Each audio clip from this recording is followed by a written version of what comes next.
ang Rodrigo Roa Duterte.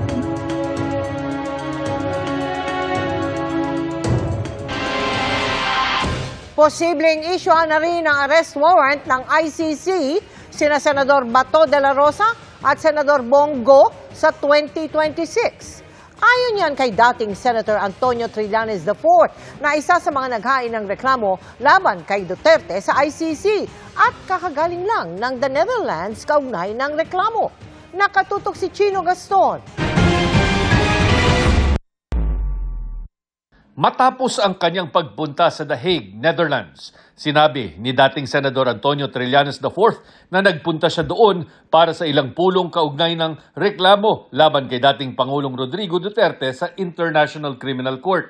Isa si Trillanes sa nag-file ng reklamo laban kay Duterte para sa crimes against humanity kaugnay ng madugong drug war. Paniwala ni Trillanes, sa unang bahagi ng 2026, may mga lalabas na arrest warrant para sa iba pang maaaring masangkot sa kaso. Yung warrant, ang na-expect na lang natin ay dalawa. Isa kay Bato, isa para kay Bongo. Ang tinukoy ni Trillanes ang mga senador na sina Bato de la Rosa na nagsilbing PNP chief noong Duterte administration at Bongo, ang malapit na aide ni Duterte bago nahalal na senador.